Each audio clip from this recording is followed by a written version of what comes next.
one of the jobs of Moshiach, actually of every king, and one of the proofs that he is Moshiach, is that he has a mitzvah to go to war against his enemies. Now, there are two types of war. One is called, if you look at chapter 5, a milchemet mitzvah. Milchemet mitzvah means a obligatory war. And in order to do this, the king has tremendous power. Hashem gave the king reshut to go and do it. Within the first type, there is an additional war which is against Amalek. Now, we don't know who this nation is today. Who are Amalek? So Malikah was a kind of korban they would bring, that actually they use the thumbnail to remove the head from the body of the bird. The word Amalek therefore means these people are disconnected, mind from heart. They can be very smart, but their hearts are twisted. They're evil individuals. The sweetest person could become a demonic psychopath. There's chaos, disruptive behaviors, sabotage, passive aggression, identity diffusion or disturbance. You can't recognize the same person from 1 minute to the next, from one day to the next.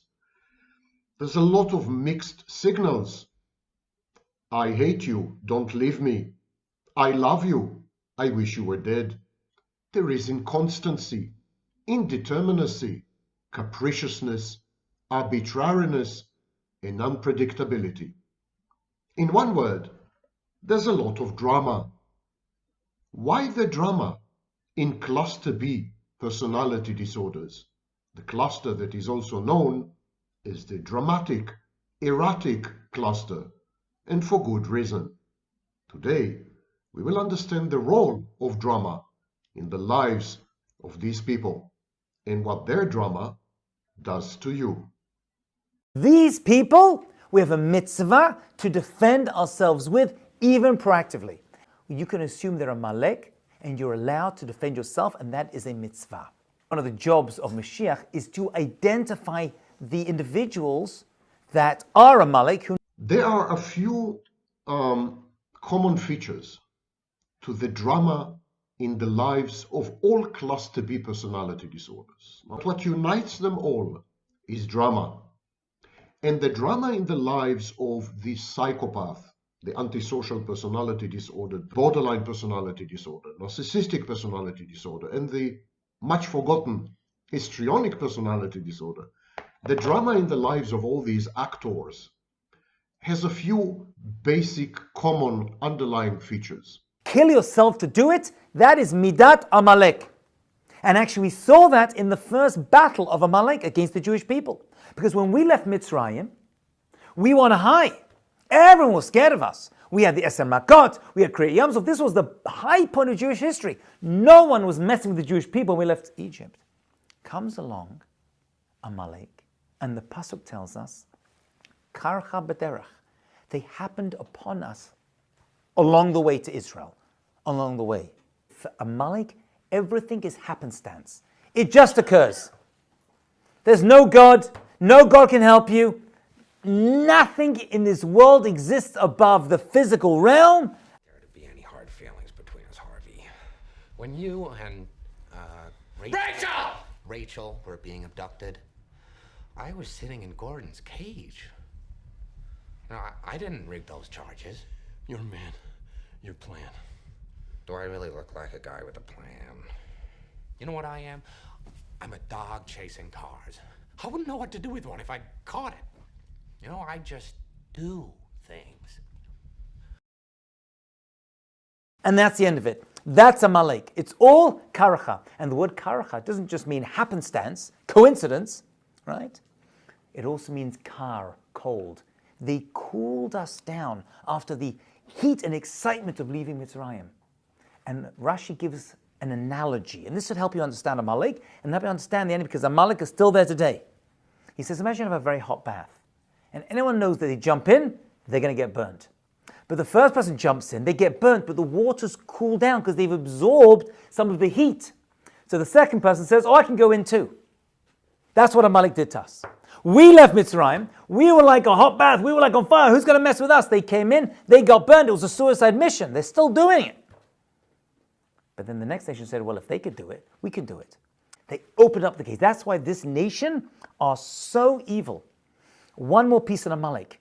The word Amalek has a numerical value, a gematria. I don't usually do gematriot, but in this case it's a good one. Has a gematria of 240. The same word Amalek, which is 240, has another word with the same gematria, which is safek, doubt. Doubt.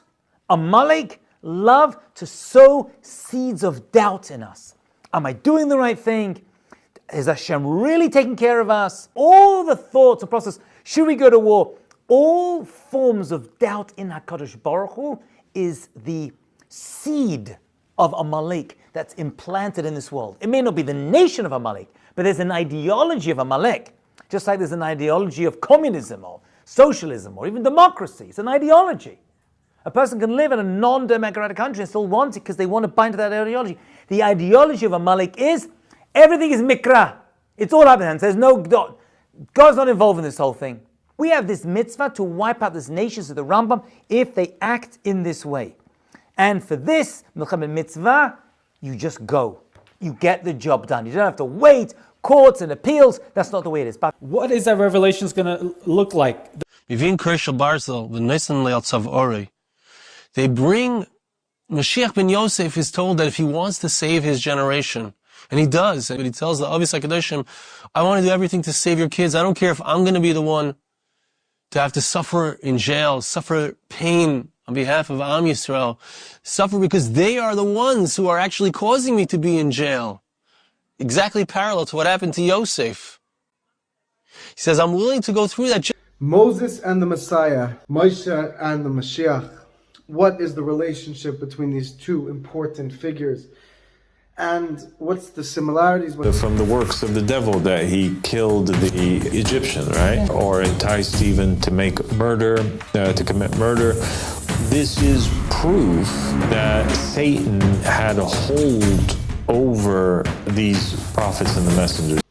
That Moshe Rabbeinu is the first Mashiach and the last Mashiach. When we go out of exile, the Moshiach is going to take us out of exile and into the redemption. He will be the Moshe Rabbeinu of the last generation. The revelation of the arm of Hashem is actually here in Isaiah 30:27 to 33.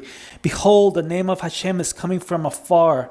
His anger is flaring and the burden is heavy. His lips are full of rage and his tongue is like a consuming fire. All of a sudden, it's revealed. His full being is revealed, and this is what it happens. His breath is like a raging stream that reaches up to the neck. This is what the revelation of the arm of Hashem will look like. There's no armies with him. There's nobody with him. I alone have trodden a winepress, not a man from the nations was with me. I trod on them on my anger and trampled them in my wrath, and their lifeblood spurted on my garments. So I sullied all my garments. For a day of vengeance is in my heart, and the year of my redemption has come. He says, I looked, but there was no helper. I was astounded, but there was no supporter. So my arm wrought salvation for me, and my wrath was supported for me. I stepped on peoples in my anger and made them drunk with my wrath, and I threw their lifeblood on the ground. So the impossible dream of Yosef. Yosef is sitting in jail. It seems like he's going to be there forever. It's not just an event that occurred thousands of years ago with Yosef HaTzadik, but it's an event that's going to reoccur. And that was actually embedded into creation by Hashem, specifically for Mashiach ben Yosef. And it's a description of what needs to be rectified before Mashiach can come. And if you listen carefully, you're going to hear that it's also a description of what happened with Yosef and his brothers, and what's going to happen with Mashiach ben Yosef. Because one of the jobs of Mashiach is to finally wipe out Amalek. The return to goodness, to straightness, to proper justice, v'shavel b'tzedakah. Klal Yisrael returns, when everything gets straightened out, when the Shever Poishim Chatom Yachtav, there's going to be a destruction of those who sin. Those who are defiant of Hashem, whether it's Ben Adam L'Makam or Ben Adam L'Chaveroi, V'Oizvi Hashem Yichlu, those who have left Hashem. Mashiach's job is to judge those nations. We have the Mareches HaMishpat, when the judgment system, which today is in shambles. Look what's going on in the entire world. The judgment system is being misused and abused to justify that which is wrong, to find guilty those who are innocent, the opposite of justice. In order for Mashiach to come, in order for the full rectification, for the Beis HaMikdash to be built, for Mashiach ben David to arrive, we need to bring back proper judgment. We need to bring back proper justice. So the justice system is that which is holding us back. He has a special form of prophecy. He has a very unique form of nevuah that he is going to use in order to figure out a lot of information. The fact that Yosef HaTzadik, think about it. Yosef HaTzadik was in jail there under the greatest empire of the time. He was there for 12 years, but he ended up coming out and having power over them, and subsequently having power over all of Am Yisrael. It was because of that difficulty that he went through, and he understood that. And Mashiach ben Yosef is going to have the same thing.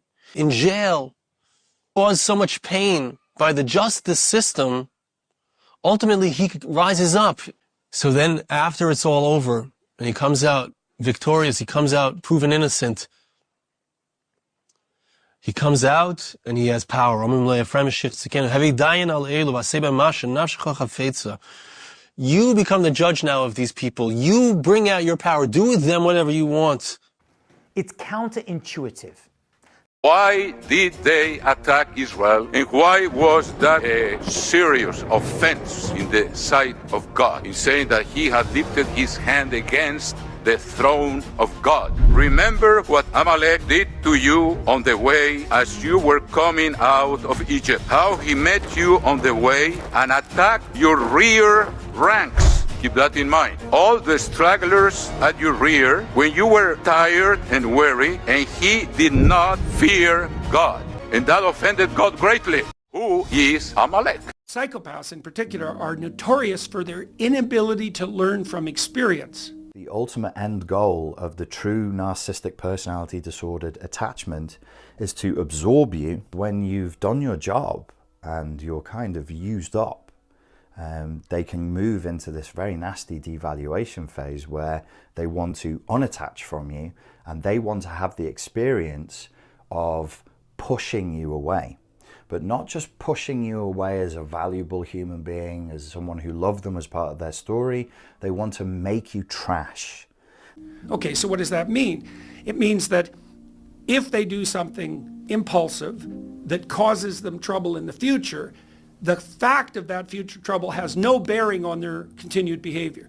Well, what that means is that they are so non-communitarian that they're willing to even betray their own future selves. There's no difference between that and betraying someone else. It's exactly the same mechanism. Very much a toddler. Psychopaths in particular are notorious for their inability to learn from experience. They need for you to be trash. Idealize, absorb, co-idealize. So you're both idealizing each other inside of the fantasy matrix simulation space, and then they can't stand it any longer. They can't stand to think of you as a good person any longer after a period of time. It's your spouse, your colleague, your neighbor, your boss, your own child.